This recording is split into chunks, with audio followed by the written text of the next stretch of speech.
বন্ধুরা, আজ আমরা আপনাদের সামনে শ্রীকৃষ্ণের কিছু এমন বাণী তুলে ধরতে চলেছি যা শুনলে আপনার রক্তে, আর শুধু রক্ত নয় বরং সাফল্য অর্জনের জন্য এক প্রবল উন্মাদনা বইতে শুরু করবে। এগুলি এমন কথা যেগুলি আপনাকে আপনার লক্ষ্যে পৌঁছাতে দীর্ঘ পথ পেরোতে দেবে না, বরং নিজের পরিশ্রমের জোরে অল্প সময়ে এক বিশাল সাফল্য অর্জন করতে সাহায্য করবে। চলুন জেনে নিই সেই কথাগুলি যেগুলি আমাদের ভিতর সাফল্যের প্রতি আশা ও দৃঢ়তা জাগিয়ে রাখে এবং জীবনে এক নতুন অধ্যায়ের সূচনা ঘটায়। শ্রীকৃষ্ণ বলেন, অতীতের ক্ষত ঠিক যেমন গভীর হয় তেমনই সময়ের সাথে তা শুকিয়ে গেলেও তার চিহ্ন থেকে যায়। সেই চিহ্নকে দেখে আমরা হয় শিক্ষা নিতে পারি যেন সেই ভুল আর না হয়, নয়তো আবার সেই একই ভুল করে আরও গভীর আঘাত পেতে পারি। এই জন্যেই মানুষ অতীতকে কখনো ভুলতে পারে না, কিন্তু সে চায় যাতে সেই অতীত তার বর্তমান ও ভবিষ্যতের সাথে আর কোনো ছেলেখেলা করতে না পারে। যদি অতীতের সাথে কিছু ভালো স্মৃতি জড়িয়ে থাকে, মানুষ তা ভুলতে চায় না, বরং সেই মুহূর্তগুলো আবার ফিরে পেতে চায়। আর যদি কিছু খারাপ স্মৃতি থাকে তাহলে তা ভুলে যেতে চায়। কিন্তু খারাপ স্মৃতি ভুলে যেতে চাইলে মনকে ইতিবাচক করা সবচেয়ে জরুরি, কারণ মানুষ তার ভাবনার দ্বারাই শক্তিশালী হয়ে ওঠে। শ্রীকৃষ্ণ বলেন, একাগ্রতা নিয়ে কাজ করুন। আপনাকে জলের মতো অনবরত প্রবাহিত হতে হবে। যতই বাধা আসুক তার সাথে ধাক্কা খেয়ে তার উপর দিয়ে বয়ে যেতে হবে। এটাই জগতের নিয়ম। যখন আপনি কারোর কাছে পরামর্শ চাইতে যাবেন, তখন অধিকাংশ সময় আপনাকে হতাশাই পেতে হবে। খুব কম মানুষই থাকবে যারা আপনার কাজে বিশ্বাস রেখে আপনাকে এগিয়ে যেতে অনুপ্রাণিত করবে। বেশিরভাগ মানুষ আপনাকে পথ থেকে সরিয়ে দেওয়ার চেষ্টা করবে, আপনার আত্মবিশ্বাস ভেঙে দেবে। কিন্তু সেই মুহূর্তে আপনাকেই নিজের ওপর, নিজের কাজের ওপর, নিজের দক্ষতার ওপর সবচেয়ে বেশি বিশ্বাস রাখতে হবে। সাফল্যের পথে চলতে চলতে অনেক সময় সংগ্রামের পাহাড়ে উঠতে হয়। কোথাও বাধা এলে কিছুক্ষণ থেমে ভেবে নিতে হয়। দুর্বল তারাই হয় যারা অর্ধেক পথ উঠে আবার পিছনে ফেলে যায়। কখনোই স্থির জলের দিকে তাকিয়ে ভাববেন না যে তার আর কখনো প্রবাহিত হবে না। তার সময় এলে সে ঝড়ের মতো গতিতে বয়ে চলে যায়। তেমনি যখন আপনার সাহস হারিয়ে যেতে থাকে, তখন কিছুক্ষণ থেমে নিজের মনকে বোঝান, চিন্তা করুন, নিজের বুদ্ধি খাটিয়ে আবার এগিয়ে যান। এই সময় আপনার সংকল্প শক্তি আপনার সবচেয়ে বড় সঙ্গী হয়ে উঠবে। সাফল্য আপনার কাছে আসবেই, যদিও দেরিতে আসবে, কিন্তু নিশ্চিত আসবে। শুধু নিজের ওপর বিশ্বাস রাখতে হবে। শ্রীকৃষ্ণ বলেন, যখনই আপনি কিছু ভালো ও নতুন করতে যাবেন, তখন নানা বাধা, নানা খারাপ পরিস্থিতি এসে আপনাকে চ্যালেঞ্জ জানাবে। এমন সব অবস্থার মুখোমুখি হতে হবে যা আপনার আত্মবিশ্বাসকে ভেঙে দেবে। ঠিক সেই সময় কেন ও কিভাবে, এই দুটি শব্দ আপনাকে শক্তি দেবে, আপনাকে মানসিকভাবে দৃঢ় করে তুলবে এবং প্রতিটি পরিস্থিতির সাথে লড়াই করার সাহস দেবে। এটাই সেই সময় যখন আপনি নিজেকে চেনার সুযোগ পাবেন, বুঝতে পারবেন আপনার ভিতরের আত্মবিশ্বাস কতটা। এই কঠিন সময় কেউ পুরোপুরি ভেঙে পড়ে, কেউ পথ বদলে নয়, কেউ স্বপ্নই ত্যাগ করে। কিন্তু যে ব্যক্তি সমস্ত কষ্ট বাধা পেরিয়ে সৎভাবে তার কাজ করে যায়, সে ধীরে ধীরে নিজেকে গড়তে থাকে এবং একদিন সেই কাঙ্ক্ষিত সাফল্য অর্জন করে। আমরা অনেক সময় নিজেদের ব্যর্থতার জন্য অন্যদের দোষ দিই। একবার পেছনে ফিরে দেখুন, জীবনে আপনি কি পাননি, কেন পাননি, তার প্রকৃত কারণ খুঁজে দেখুন। যদি আপনি অন্য কাউকে দোষ দিতে শুরু করেন, তাহলে আপনি সেখানেই জড়িয়ে পড়বেন এবং দেখতে পাবেন না যে আসলে আপনার ভুল কোথায় ছিল। অতীতে যদি আপনি কাউকে নিজের দায়িত্ব দিয়ে দিয়েছেন, তাহলে তারও কোনো না কোনো কারণ ছিল। যখন এই কথা আপনার কাছে স্পষ্ট হবে, তখনই নিজের দায়িত্ব নিজে কাঁধে নেওয়া শুরু করুন। আপনি যা করছেন তার দায় যদি আপনি না নেন, তাহলে ফল কখনো আপনার ইচ্ছামতো হবে না এবং আপনি চিরকাল অসন্তুষ্ট থাকবেন। আপনি যেভাবে জীবন কাটান, যেমনটা কাটান, তা আপনারই তৈরি। একে খারাপ বা ভালো করাটা সম্পূর্ণ আপনার হাতে। যদি আপনার চেয়ে অন্য কারো তুলনায় দেরিতে সাফল্য আসে, তাহলে হতাশ হবেন না, পরিশ্রম চালিয়ে যান। যেদিন সাফল্য আসবে সেদিন তা এত বেশি হবে, এত দীর্ঘায়ী হবে যে ভবিষ্যতের প্রজন্মের কাছেও তা কম পড়বে না, বরং দুনিয়া আপনার সেই পরিশ্রমকে মনে রাখবে। সাধারণত যেসব জিনিস খুব সহজে পাওয়া যায় তা তত দ্রুত চলে যায়। তাই ধৈর্য ধরুন, কাজ চালিয়ে যান। এক সময়ের কথা, একটি গ্রামে একটি তরুণ ছেলেকে সবাই তার অলসতা ও কাজ এড়িয়ে যাওয়ার জন্য চিনত।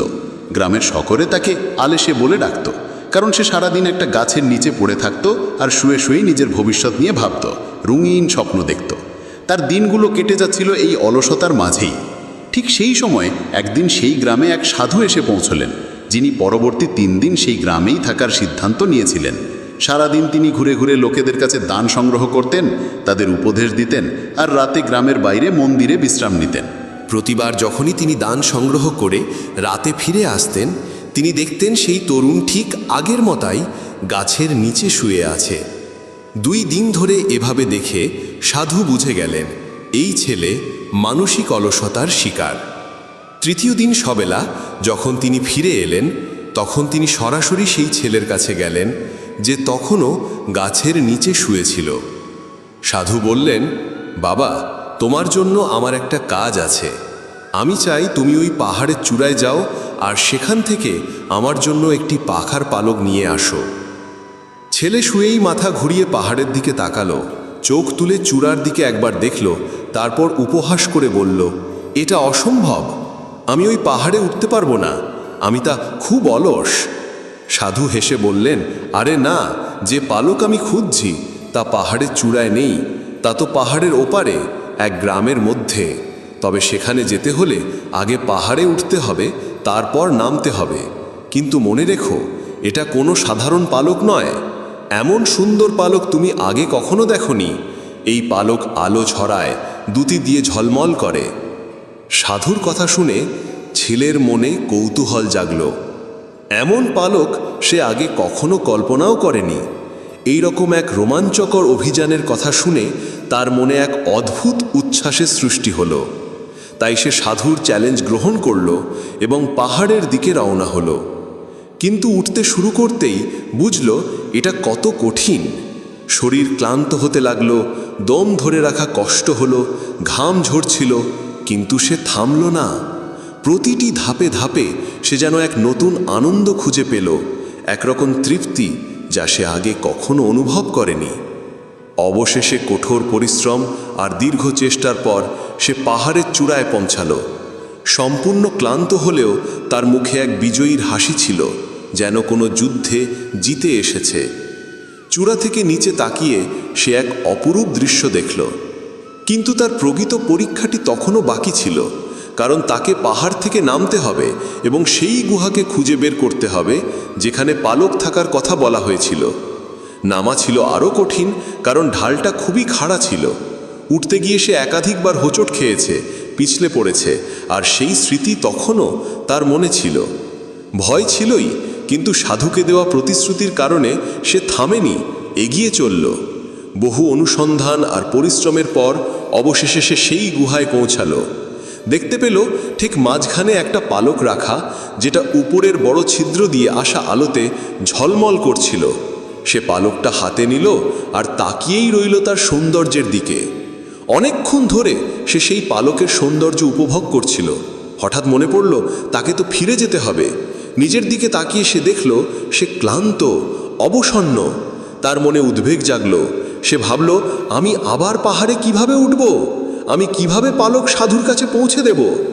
এক মুহূর্তের জন্য সে হাল ছেড়ে দেওয়ার কথা ভাবল, কিন্তু সঙ্গে সঙ্গে মনে পড়ল চূড়ায় পৌঁছে সে যে আনন্দ আর গর্ব অনুভব করেছিল তার কথা। তখনই সে বুঝে গেল তার মধ্যে এই যাত্রাকে আবার পূর্ণ করার শক্তি আছে। সে আবার উঠে দাঁড়ালো। পেশিতে ব্যথা, পায়ে কাঁপুনি, শ্বাস টানছে কষ্ট করে, তবুও সে থামল না। বারবার পড়ে যাচ্ছিল, কিন্তু আবার উঠে দাঁড়াচ্ছিল। নিজের মনকে উৎসাহ দিয়ে সে এগিয়ে যেতে থাকল। দীর্ঘ সময় পরিশ্রম করার পর যখন সে সাধুর কাছে পৌঁছালো এবং পালকটা তার হাতে তুলে দিল, তখন তার চোখে মুখে যে আনন্দ, যে প্রশান্তি ছিল, তার কোনো তুলনাই ছিল না। সাধু মৃদু হেসে বললেন, অসাধারণ বাছা, আজ তুমি জীবনের সবচেয়ে বড় পাঠ শিখেছ। আলেশেমি বলে কিছু নেই। আলেশেমি আসলে এক চ্যালেঞ্জ, এক বাধা, যেটাকে তোমাকে অতিক্রম করতেই হবে। আর তার জন্য তোমাকে প্রথম পদক্ষেপ নিতে হবে, তোমার লক্ষ্যের দিকে রওনা দিতে হবে। যতক্ষণ না তুমি নিজের লক্ষ্য ছুঁয়ে ফেলছ, ততক্ষণ থেমে গেলে চলবে না। বারবার পড়ে গিয়েও আবার উঠে দাঁড়াতে হবে। নিজের জন্য একটা নিয়ম বানিয়ে তাতে অটল থেকে আমাদের এগিয়ে যেতে হবে, যতদিন না আমরা আমাদের গন্তব্যে পৌঁছাই। সফলতা একদিন নিশ্চয়ই আসবে। বন্ধুরা, আজ এই পর্যন্তই। আবার দেখা হবে পরের ভিডিওতে। ভালো থাকবেন। জয় শ্রীকৃষ্ণ।